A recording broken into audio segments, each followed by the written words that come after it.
السلام عليكم البنات، كي دايرين؟ لاباس عليكم؟ بخير؟ كنتمنى تكونوا بصحه جيده ان شاء الله، واموركم كلها بخير، وما تكونوش مرض، ما يكونش شاد فيكم هذا الريح هذا اللي كاين. كما تتعرفوا اغلبيه الناس مرضوا دابا بحكم الشتاء، ما صباتش، نطلبوا من الله يغيثنا. ودابا بغيت ندير انا الولد ديالي راه مريض، وبغيت ندير واحد الطباخيره كنعقم بها المنزل ديالي، قلت نشاركها معكم. وغادي نشارك معكم واحد الوصفه حتى هي للناس اللي عندهم الكحبه، راها زعما روعه بالنسبه للكحبه، والله الا مفيده يا البنات. كنتمنى تجربوها وتردوا عليا. دابا غادي ندوز نوريكم هذه ديال التعقيم، عاد ندوز نوريكم ديال الكحبه. هذه ديال التعقيم كما قلت لكم، هاد الوصفه هذه راها تتعقم وتطرد الفيروسات كاملين، وحتى الانسان اللي مريض خصو يستنشق هذا البخار ديالها باش يمشي عليه الفيروس ويولي لاباس ان شاء الله باذن الله. هنا غادي نحتاجو فيها القرنفل، واحد الكميه تاع القرنفل، هنا واحد شويه تاع الزعتر، هنا شويه تاع الخزامه، وهنا الشيح، شويه تاع الشيح حتى هو. هنا عندي الليمون الحار، ليمون تاع الزنقه، وعندي هنايا الحامض، هنا عندي الوراق ديال داك الليمون الحار، وعندي الكاليبتوس. غادي ندوز دابا نوريكم. غادي ندير هادوك الوراق في هاد الطنجره ديالي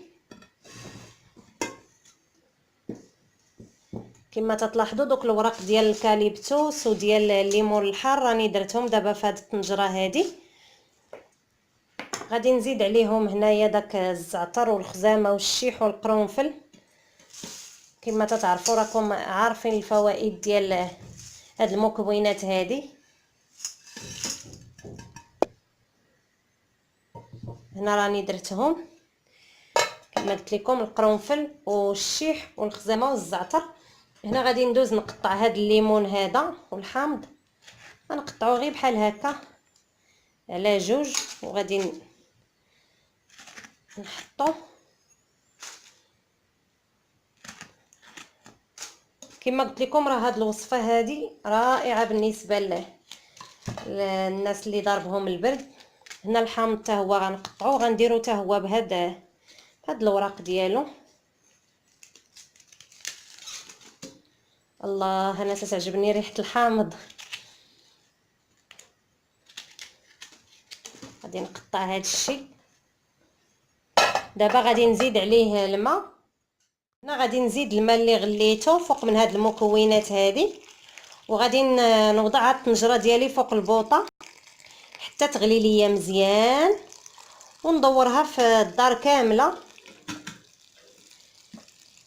وكما قلت لكم هذا اللي مريض خصو يشم، خاصنا نجيبو ليه هاد الطنجره هذه حدا نيفو ويشم داك البخار اللي غادي يطلع منها. صافي دابا راه غادي نديرها تغلي.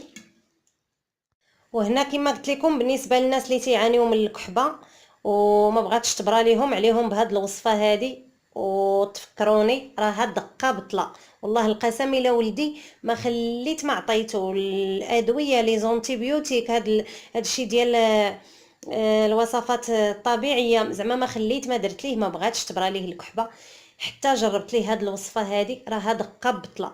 هنا عندي عصير ديال الليمون عادي اللي تنشربوه، غنعصروا الليمون سواء النافيل سواء المندارين اللي متوفر عندكم.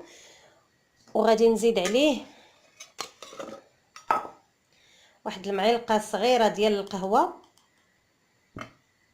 ديال سكينجبير، هذا اللي تنطيبوا به، ماشي الخضر، هذا اللي غبره. وغادي نحركو مزيان،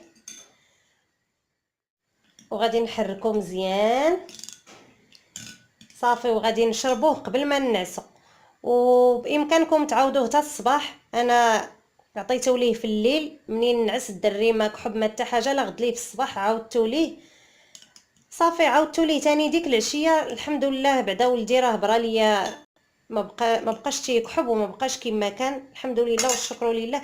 هذه هي الوصفه اللي كما قلت لكم اللي زعما نفعاتو والله العظيم. هنا كما تلاحظوا راه الطنجره ديالنا تتغلي، وواحد الريحه يا سلام، واحد الريحه غزاله بزاف بزاف. تتجربوها وردوا عليا في التعاليق. وكما قلت لكم حاولوا تعطيو لوليداتكم العصير بزاف، العصير ديال الليمون والعصير ديال الحامض حتى هو، والفواكه والخضر باش ترتفع المناعه ديالهم شويه وما يشدش فيهم هذا الريح هذا.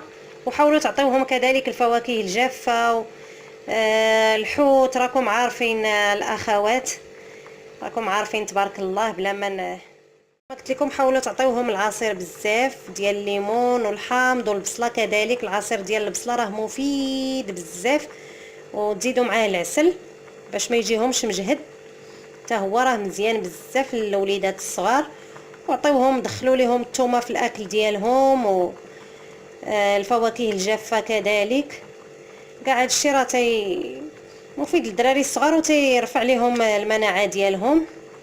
وعافانا وعافاكم الله. غادي نخليها 30 دقيقه فوق البوطه وهي تتغلي. راها مطهر ومعقم وتتخلي واحد الريحه زوينه في الدار. صافي غادي نخليها دوز 30 دقيقه ونديها للابن ديالي يشمها قبل ما يدخل الفراش ديالو، قبل ما ينعس. انا صافي راني طفيت عليها، غادي نديها للابن ديالي باش يستنشق داك البخار. والله يشافيكم ويشافي مرضى المسلمين جميعا. وما تنساوش اللي تيشوف القناه ديالي لاول مره يضغط على زر الاشتراك باش يشترك معايا ويوصلوا ديما الجديد ان شاء الله. وما تنساوش لي لايك باش تشجعوني، وتهلاو ليا فراسكم بزاف. والسلام عليكم ورحمه الله تعالى وبركاته.